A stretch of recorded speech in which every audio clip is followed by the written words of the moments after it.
mengambil benang merah dari pembahasan semula sampai saya sekarang ini, dan mungkin kalau seluruh narasumber diajak berbicara tentang apa benang merah poin yang menyamakan pembahasan kita dalam tema peran anak bangsa ini, semuanya memang sepakat kepada satu kata bahwa Pancasila ini sebagai misak, sebagai sebuah perjanjian, sebuah gentleman agreement, sebuah sohibah, sebuah kalimatun sawat.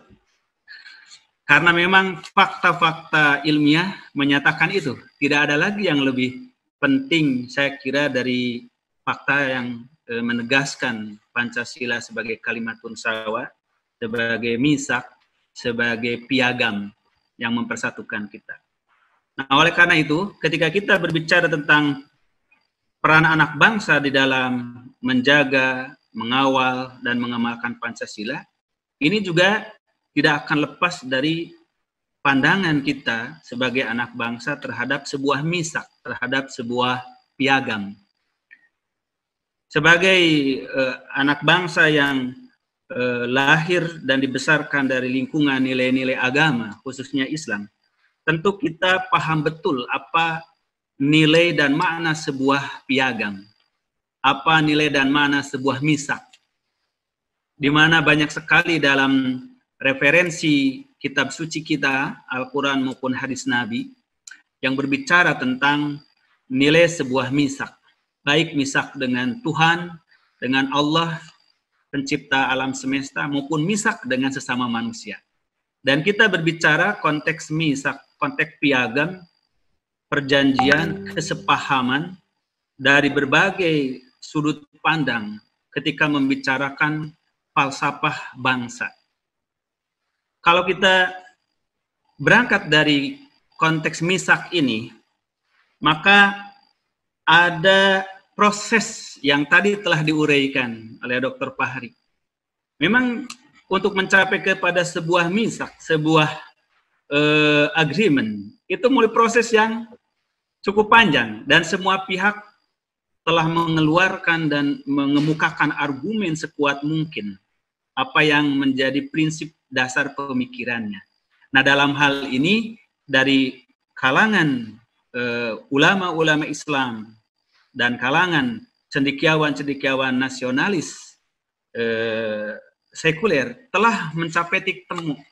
Titik temu inilah yang kemudian seluruh anak bangsa ini mereka merelakan mengorbankan sebahagian daripada keyakinannya yang tidak terlalu prinsipil untuk menerima kepada usulan daripada saudaranya yang mempunyai prinsip yang berbeda.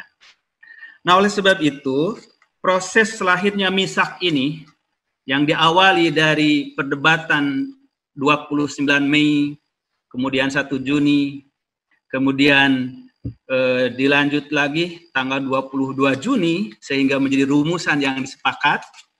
Jadi kata misak itu baru muncul 22 Juni sebagai piagam, sebagai sohifah, sebagai gentleman's agreement. Sebelum itu belum menjadi misak. Nah, kemudian dikokohkan lagi misak ini pada tanggal 18 Agustus dengan sedikit perubahan, tetapi sangat signifikan, yaitu tentang kewajiban menjalankan syariat Islam bagi pemeluknya, tetapi sebagai gantinya dengan ketuhanan yang Maha Esa. Kemudian dipertegas lagi pada dekret Presiden 5 Juli 59.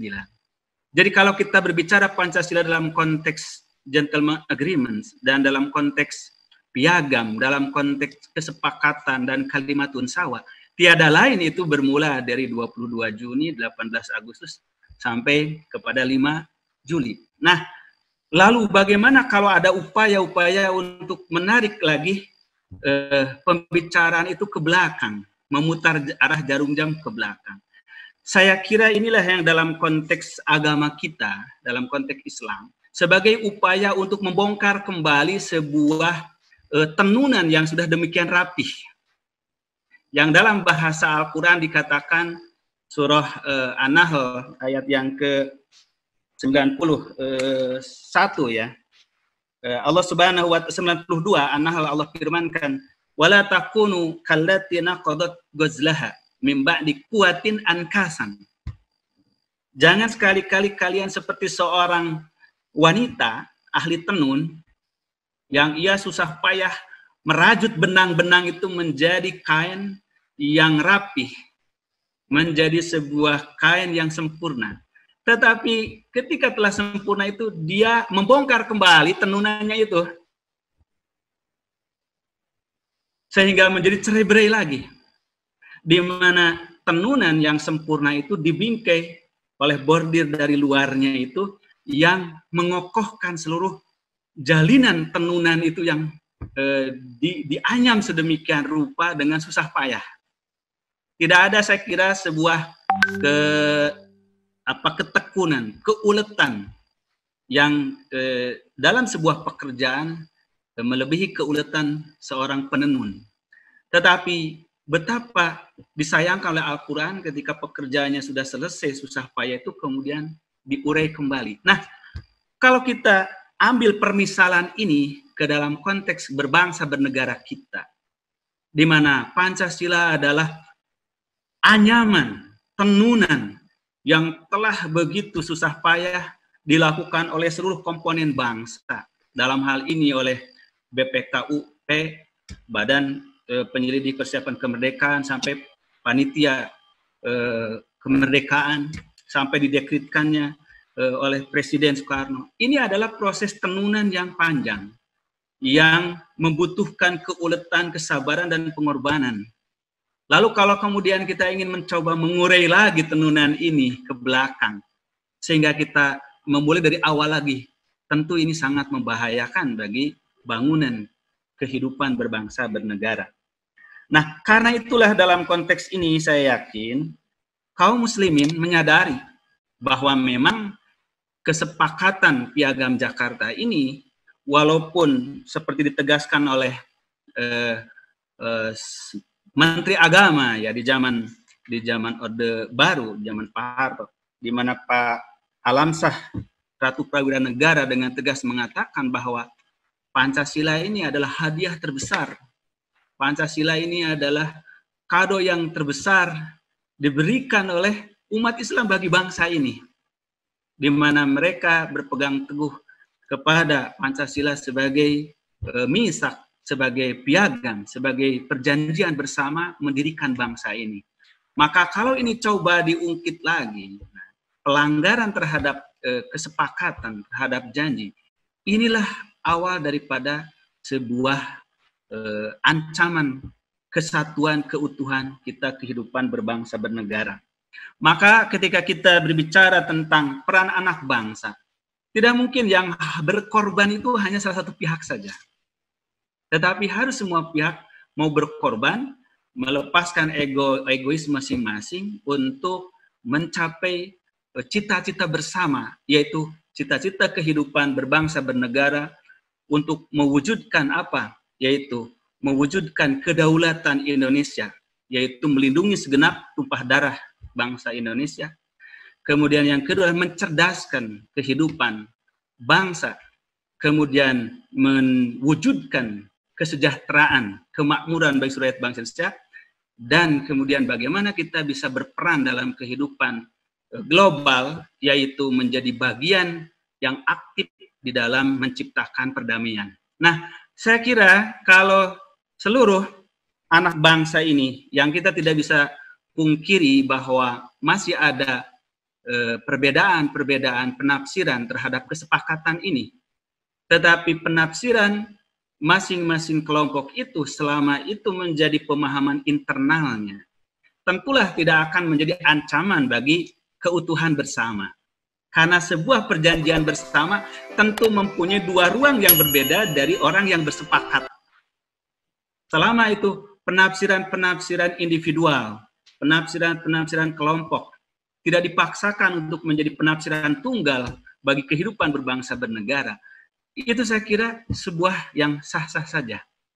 Yang penting seluruh komponen bangsa yang telah berkontribusi di dalam menyusun anyaman falsafah kebangsaan itu jangan coba-coba keluar daripada koridor-koridor kesepakatan. Saya terakhir ingin memberi contoh umpamanya bagaimana gaduhnya sekarang adanya RUU HIP ini. Karena salah satunya adalah keluar daripada yang disepakati. Pancasila yang disepakati itu tidak bisa lagi diperas kepada Trisila dan Ekasila. Apalagi Trisila Ekasilanya adalah kepada Pancasila yang belum menjadi kesepakatan, yaitu baru awal gagasan dari pidato 1 Juni Bung Karno. Nah, ini adalah upaya dalam bahasa Al-Quran itu nakodot gozlaha, ingin mencoba mengurai lagi tenunan yang sudah kokoh ini. Ingin mengurai lagi tenunan yang sudah kokoh ini.